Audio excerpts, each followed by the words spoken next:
What exactly do you mean by codependent thinking, and how exactly does this keep people stuck in codependency? Well, I think, one of the reasons I wanted to talk about our thinking is because, interestingly, I think that we don't actually have a lot of awareness of what we're thinking most of the time. Like, there's just a lot that's running through our heads on either sort of an unconscious level, or just we're busy, we're just, we're doing things all the time. And I think we're more aware of the behaviors and less aware of both the thoughts and the feelings that really drive the behaviors. And so if we can sort of back ourselves up and understand how our thoughts contribute to the behaviors that we're trying to stop doing, right? So if we think about our wanting to change our codependent behaviors, certain things that we're doing, relationship patterns, things that are self-sabotaging, not taking good care of ourselves, like those are very they're concrete things that we can identify and see ourselves doing, if you will. But really, if we want to change that, what we need to do is, like I said, is we need to back up and be aware of, okay, well, what is the thought that is leading to that action that I want to stop doing? And this is really true, of any kind of behavioral change that you want to make. It's not the concept here is not really just about codependency, but since we're talking about codependency, um, once we sort of, dig into it, people will see that so much of the thinking that they have going on, sort of falls into this idea of codependent thinking, which is what I just consider everything that is sort of an unhealthy belief about yourself or about what it is that you need to do in order to be loved or feel good about yourself or have what you want in life. So a codependent thought could be something that is a reflection of not feeling good about yourself. So it could be something like, um, I need to take care of everybody else in order for them to love me, or I don't deserve to take a break. That could be a codependent thought. Um, or it could be something like, it's it's mean if I say no to somebody who asked me for a favor.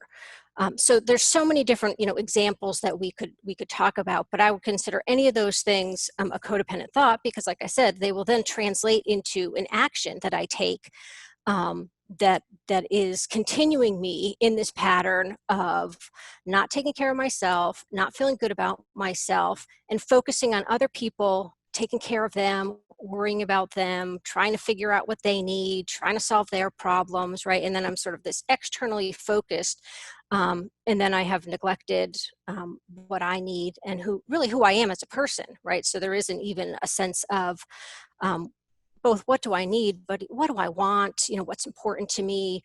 Who am I? It's always, what is somebody else needing or thinking or feeling or wanting. Got it.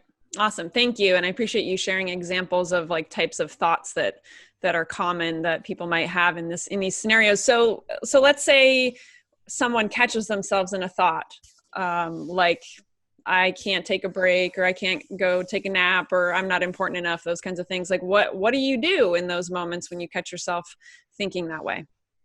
Yeah, so that's a great thing, and that's exactly what we want to do, is just sort of having the awareness um, of what some of those thoughts sound like for you, because everybody's are a little bit different. Um, but I think often the natural tendency, especially for people who are codependent, is when you realize that you're having this, sort of unhelpful thought, is to then go into this critical place of, oh, I shouldn't be thinking like that. That's a wrong way to think about things.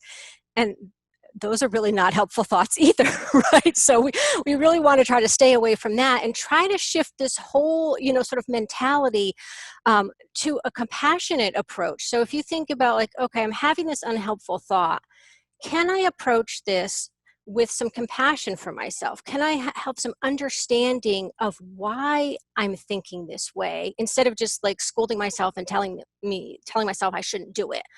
Um, right. So it might sound something like, okay, so I've realized I've had this unhelpful thought, um, but and so I realize that, but at the same time, I understand why I'm thinking this way. I can understand, that at one time in my life that this was either a helpful thought, or I often tend to think of it as more of sort of like, it's sort of a survival strategy, if you will, for a lot of people when they're growing up in an unhealthy environment. And we develop both the thoughts and the behaviors as a way of getting through a really difficult experience. And so that's certainly a piece that we can pull out of it and say to ourselves, that was something that was really useful when you were little. You needed to do that to get through that really difficult situation. And so that's that part where I said, like I said, where I can have that compassion for myself. And then I can sort of move into now this isn't really working so well for me anymore. I don't really need to keep thinking like that. That's really not getting me where I want to be in life, or in my relationships, or in my relationship with myself. So now I'm going to try to think about it in a different way, in a way that's really going to support my self-esteem, or my healthier relationships, or my well-being, my health, whatever that is for you.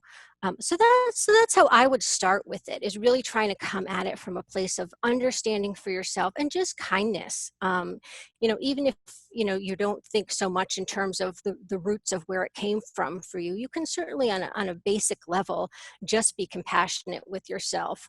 And again, this can be really for anything that you notice that you're doing or thinking that's really not in line with what you want, the goal that you have for yourself now. Is to just extend, that same kindness to yourself that you would to somebody else. And that's what I always tell everybody is I know, this is, one of the things that's probably universally true about codependents is they're great at taking care of people. I mean, they absolutely, every single person who's listening to this, I know has a lot of compassion for other people. We just, and it's exactly the same thing. We just need to turn it, around. And I think sometimes we almost get stuck on I'm not sure if I deserve the compassion. And I would suggest to people that why not just give it a try?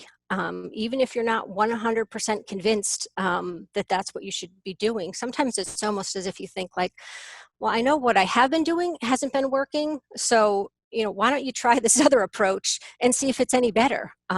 It's unlikely that it's going to be worse. I can't guarantee it's going to be better, but I'm pretty sure, that being kind to yourself is not going to make you feel worse.